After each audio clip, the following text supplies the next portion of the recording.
honored guests, fellow Marines, ladies and gentlemen. The real reason I'm here tonight is because I'm old. I'm so old that my ears are still ringing from the Big Bang. But as Danny said, I'm an old timer. I enlisted in the Marine Corps way back in 1942. World War II, our involvement in World War II had only occurred 5 months early. I graduated high school and enlisted in the Marine Corps. I went through all my training, basic, special weapons, advanced infantry, communications, and I was sent down to the Pacific, where I was assigned to the 3rd Division, the 2nd Battalion, 9th Marines. I took part in the 3 campaigns, as Dan mentioned: Bougainville, the liberation of Guam, and then Iwo Jima. I was a bad one. I went back to Guam after Iwo Jima, and we were training to invade the empire when, happily, the war ended. And then I was allowed to come home, sail across the Pacific, rode across the United States, and I arrived home on Christmas Eve, 1945. A little snowfall. It was a Norman Rockwell scene. I had been gone, I hadn't seen my family for 3.5 years. And I was just 21 years old. It was a young man's war, at least as far as the Marines were concerned. All the Marines I met in the Pacific at that time were kids, 17, 18, 19, 20. And as an example, when we went to Iwo Jima, I had been promoted. I was now the platoon sergeant. And we had a platoon of 49 men that landed on Iwo. The oldest member of the platoon, of course, was the second lieutenant, who was the platoon leader. He had graduated college, and he was now 23 years old. I was the next in command, and I was in charge of 47 other Marines, their welfare and their instructions. And none of the other Marines were older than I was. The entire platoon was 20, 19, 18, 17. And we were not unusual. There was a Marine on Iwo Jima, his name was Jack Lucas. And he enlisted in the Marine Corps at 15. He faked his birth certificate, he lied, but he was a big kid for his age, and he was allowed in. He went through his training, and he was aboard ship on his way to Iwo Jima when he was 16 years old. He turned 17 5 days before he landed in the Marine Corps. And it is still be in good stead. I can tell you right now, I'm the happiest guy in this room, because I spent my whole life loving those people close to me. And those young boys taught me that lesson. And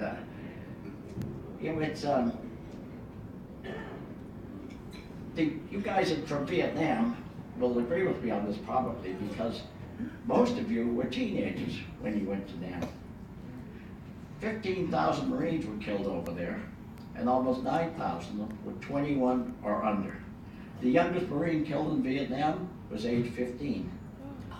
4 were age 16.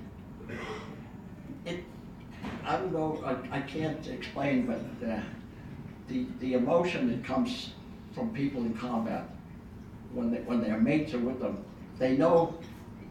you know that the guy that's beside you on this side or that side is going to take care of you, just as you're going to take care of them. And it's a sense of brotherhood that I can only call it love. Because when somebody will give up his life, I've seen many times where a young Marine would be undercover, he's down in relative safety, a lot of small arms fire going on, and he will look out and see a friend, maybe 12 or 15 yards out in front of the line, and the friend is wounded, he's bleeding. And you see this kid think about it, and then get up and run to help him. And most of them get cut down by machine gun fire on the way. But they still could not do it. And it was like, almost like we were a single entity. Although we were separate parts, we were just one unit. And it's just unbelievably strong unit. And I've often wondered about that. I've read the books written by psychologists and philosophers, and I still couldn't find anybody that could explain it. But I know what it feels like. And it's pure joy and happiness to have known those. And we who survived Iwo Jima, for the rest of our lives, we stand in awe of those young boys who died there. We love them. And you know, it's when a young boy, a young man is killed in a car crash, we say that he lost his life. When a young boy is killed a young man is killed in combat, we say that he gave his life. Now it's just another verb, but the meaning is tremendously different.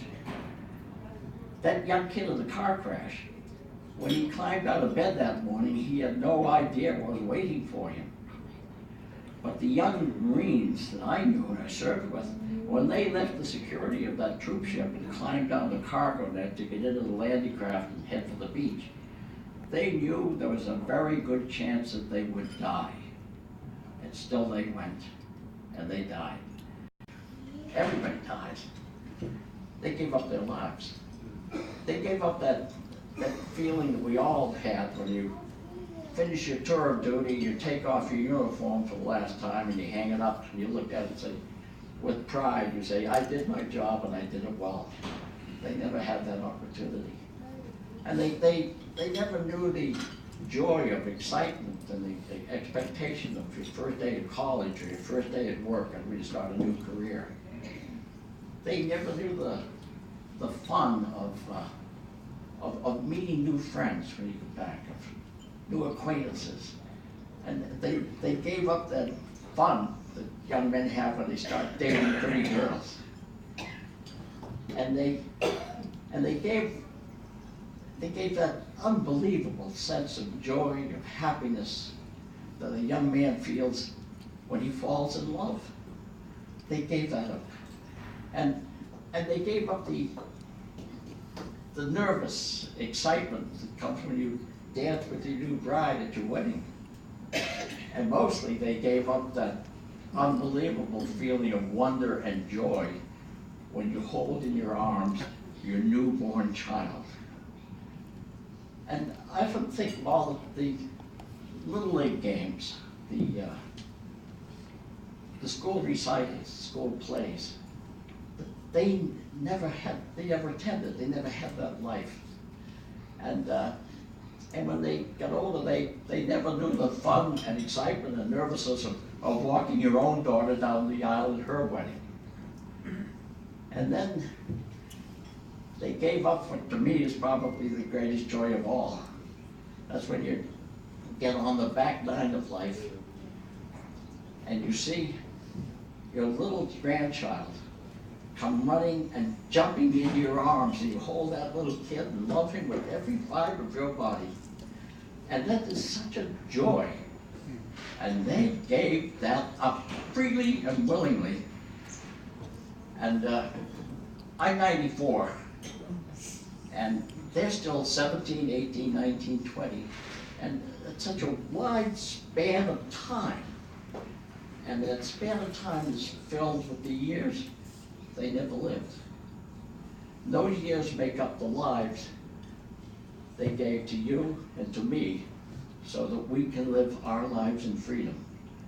And I, for one, will be forever in their debt. Thank you.